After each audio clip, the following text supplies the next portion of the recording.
Cleusa Carolina, eu te batizo em nome do Pai, do Filho e do Espírito Santo.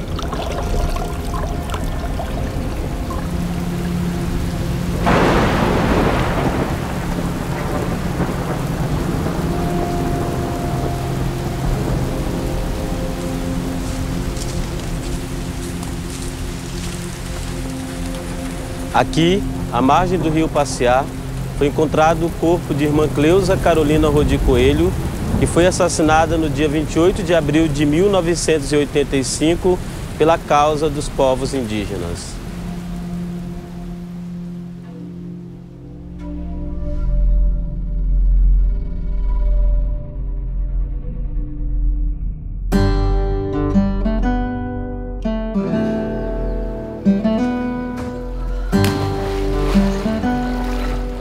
A cidade de Lábrea é uma cidade do sul do Amazonas, com uma população mais ou menos de 40.600 habitantes, tendo na base da sua economia a agropecuária e o extrativismo.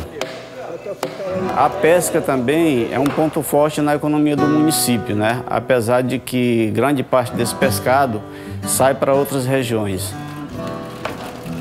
Teve grande migração de cearenses no século passado.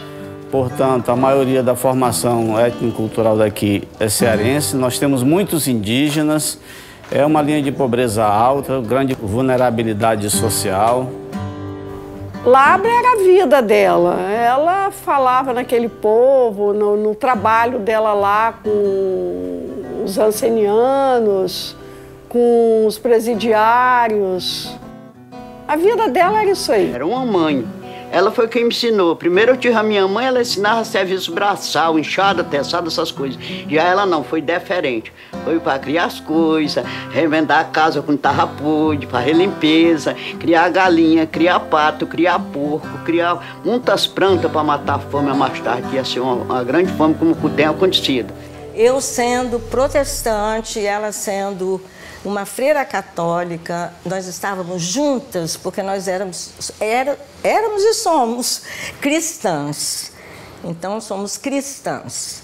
E isso era o fundamento muito firme de nossa amizade.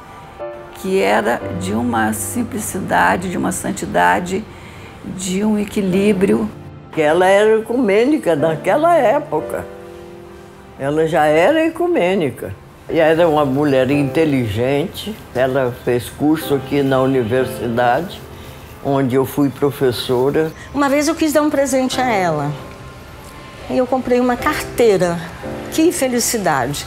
Ela não tinha nenhum interesse em carteiras e nos conteúdos de carteiras. Em outubro de 1953, irmã Cleusa fez os seus primeiros votos na comunidade da Ilha das Flores, no Rio de Janeiro. Logo em seguida, em 1954, irmã Cleusa foi enviada para Lábrea para trabalhar com a educação. E, em 1956, irmã Cleusa foi transferida para a comunidade em Colatina, onde fez os votos perpétuos. Dedicada muito aos pobres. Era impressionante a maneira com que ela, por exemplo, atendia os leprosos, que ali em Lábrea tinha uma colônia grande de leprosos, né?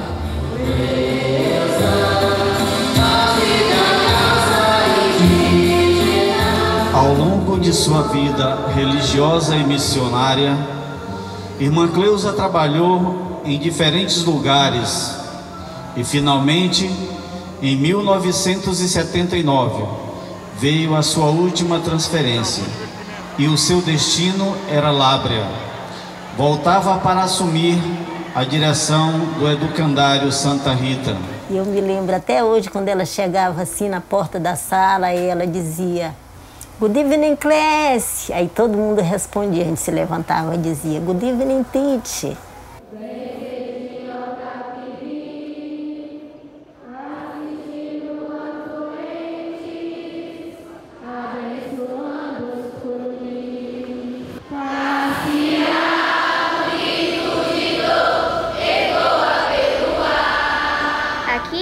As águas sangrentas, porque na música tá citando que as águas são sangrentas. Fiz um pôr do sol ao fundo e aqui um índio. Aqui tem a nossa professora Alcelinda citou ao longo do texto que tinha um homem levando ela num motorzinho, num barco. Ela lutava muito pelos direitos dos índios e ela morreu lutando pelos índios. Perseguição, aflição e na morte, a ressurreição. Isso aqui é o armário onde a irmã Cleusa guardava as coisas que era dela.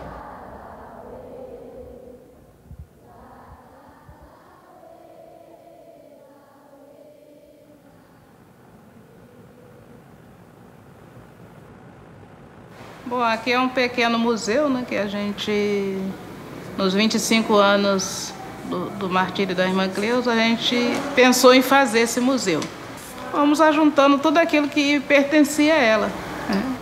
Esta é a mala, né, que ela tinha. As fichinhas dela de planejamento de aula, né, relatos dela de um segundo retiro que ela fez. Certamente ela teria um primeiro caderno dela. Esse aqui já é o caderno segundo, que ela ia fazendo as suas anotações do retiro que ela fazia. Quando eu entrei na congregação, a irmã Cleusa já tinha feito seus primeiros votos, e nessas andanças ela passava pela nossa casa de formação e o estilo físico dela já atraía a atenção de nós candidatas naquele momento, porque havia algo diferente que brotava do ser dela. Era realmente uma interioridade que desabrochava. Toda a vida de Cleusa foi uma busca de ser fiel ao Espírito. E eu acho que o martírio dela foi consequência dessa opção.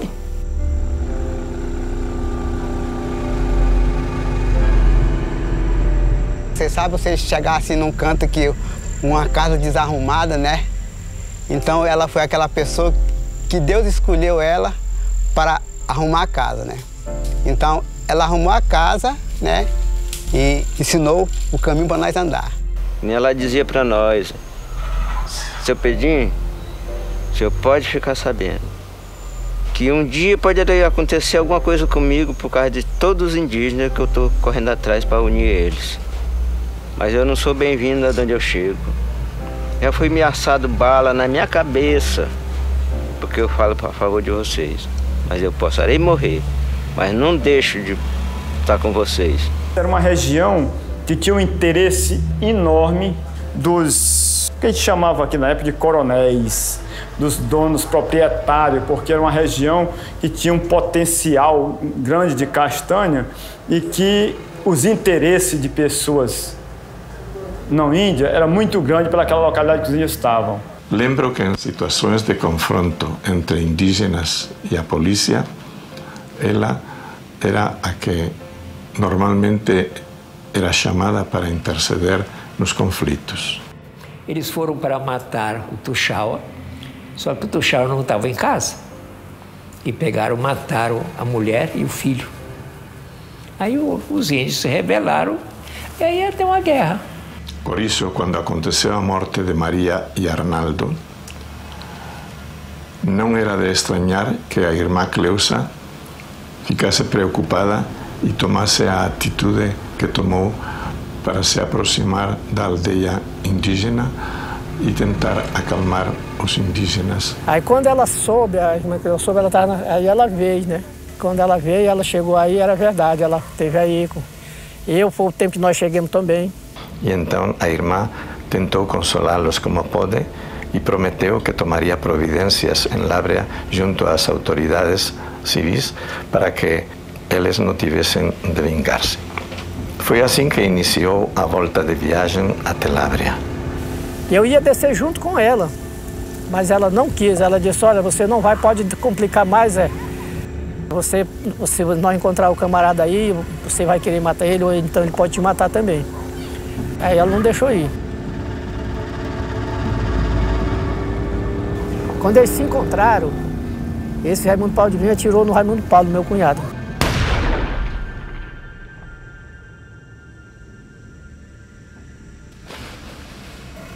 O chumbo pegou assim de raspão, aí ele caiu na água.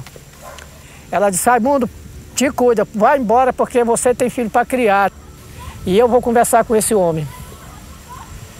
Foi a única palavra dela, foi isso, né? Que a gente sabe que ele contou para nós, o Raimundo Paulo. Assim, Raimundo Paulo pode chegar até Lábrea e dar notícia do acontecido. Eu, como vigário geral e pároco na ocasião, tive de organizar o possível para localizar o corpo da irmã nas proximidades do rio Paciá. Não conseguimos localizar nenhum vestígio nessa viagem e no dia seguinte me prometi a mim mesmo voltar, como de fato fiz, com 2 rapazinhos. Só vimos a irmã passar subindo. Quando chegamos em outra localidade, encontramos a irmã passou baixando. Então a gente entendeu que naquele trecho entre uma localidade e outra teria acontecido alguma coisa, já que ela passou subindo aqui, mas não passou baixando. Lá na outra tinha passado baixando. Então a gente pernoitou, já era tarde, pernoitou lá e no outro dia baixando encontrou uma canoa alagada debaixo das moitas dos balseiros, com a proa de fora. A gente desalagou e viu que era da irmã. Desembarcamos, desalagamos a canoa, aí tinha um pouco de terra, subimos na terra, encontramos algumas pegadas, aí o meu primo chama e diz, irmão, meu primo, um urubu voa dali daquela posição para aquela árvore. Aí eu chamo Dom Jesus, na hora ele veio, eu digo, Dom Jesus, aquele pássaro voa daqui do chão para aquela árvore. E pouco depois, com o barulho dos urubus, o corpo da irmã a uns aproximadamente 50 metros da beira. Foi cortada a mão aqui, assim, e foi cortada a perna, uma das pernas, não lembro qual das pernas, mas tinha uma perna cortada e um braço cortado. E já cheirava muito mal, porque naquela época deveria estar com 5 dias. E a gente sabe que na história do passado foi assim que aconteceu as coisas, né? Até mesmo o branco, quando não gostava, achava que os índios que eles queriam um local que tinha muita riqueza, então eles peitavam o próprio índio contra o índio para se matarem, para poder eles tomarem as terras. Aquele que assassinou a irmã Creusa, ele foi também morto, foi envenenado. E esteve na mão do médico que estava lá em Lábrea. E esse médico soube o que ele não quis nunca falar o que aconteceu, com certeza estava ameaçado também, né? De falar quem é que fez ou quem que mandou. E eles achavam que a irmã era que estava incentivando quer dizer, que essa terra fosse tomada, fosse demarcada. Mas realmente não era isso. Quem era pela FUNAI, pelo Autopro, né? Estava analisando essa terra, porque aqui também já morava muito índio, né? Aqui nas cabeceiras do rio aqui tem várias capoeiras, malocas, cemitério, né? Então isso era realmente dos índios. Então eles invadiram e depois a FUNAI fez o estudo e que concretizou que realmente era dos índios novamente. E por isso que foi feito esse trabalho dessa demarcação. E a irmã, ela não entrevia, ela dava aquele apoio de caridade, né? Assim, remédio que a gente não tinha. Naquela época trazia remédio, um pouco de remédio. E orientava, né? Orientava e também ela também pregava o evangélico para nós. E a gente aprendeu muito com ela. E hoje ela vive para nós como se estivesse vivo dentro de nós. A caminhada dela, ela foi que nem Cristo, né? Ela morreu por nós, né? Derramando derradeira gota de sangue que ela tive na vida, né? Mas eu creio que ela não morreu em vão, né? Ela morreu por nós todos, né? Eu estava deitado no meio dessa sala aí quando me deram a notícia. Ora, a irmã Creusa chegou a falecer. Mataram a irmã Creusa. Naquela hora,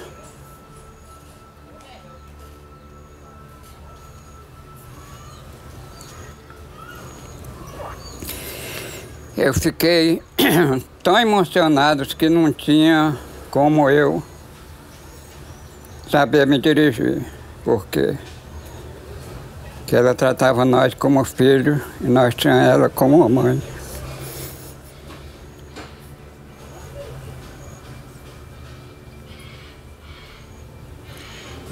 Mas que eu quero dizer que Deus tinha ela em bom lugar. Assim como ela foi bom para nós, seja a alma dela para Deus.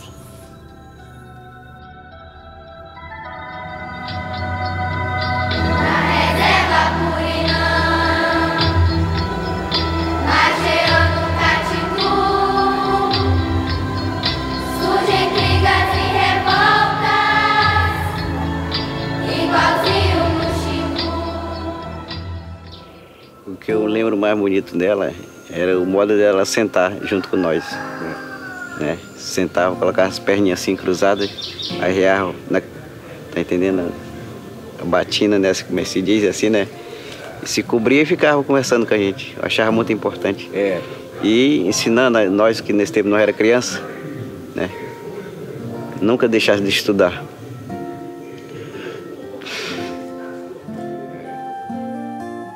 Irmã Cleusa foi uma coordenadora do CIMI aqui na região. Ela conseguiu traduzir para si aquilo que é o próprio do índio. Ela simplesmente se fez um com os outros. E nessa doação da Irmã Cleusa, nessa falta de limite, no bom sentido, da Irmã Cleusa, de levantar a qualquer hora, de ir a qualquer momento, em qualquer lugar, isso mexeu com o coração dos povos indígenas nesse sentido. Cleusa hoje não pertence à congregação das irmãs, não pertence à igreja. Hoje Cleusa pertence ao mundo e aqui na região especialmente aos indígenas. A irmã Cleusa muitas vezes era questionada porque ela não frequentava muito a de comunidade, né? Não que ela não quisesse, mas porque ela às vezes chegava na casa, ia chegar em casa, tinha lá um monte daqueles leprosos ali. O que ela fazia? Ela ia acompanhar esses leprosos até o leprosário, até a colônia deles. E com isso, daí a hora de oração, e a hora de comunidade, de almoço, tá? Ela não existia, existia assistência àquelas pobres coitadas, né? E aquilo ali questionava. E o bispo, uma vez, Dom Florentino, chegou para mim e falou assim, muitas vezes eu subia lá para chamar a atenção dela. Quando eu chegava lá na casa e via a irmã Cleusa na capela, a posição, o jeito que ela estava rezando, eu não tinha coragem de falar com ela, não. Ela falava assim, a posição que ela estava rezando, ele falava assim, não sei, me dava uma coisa que eu não podia falar com ela, não tinha razão de ser.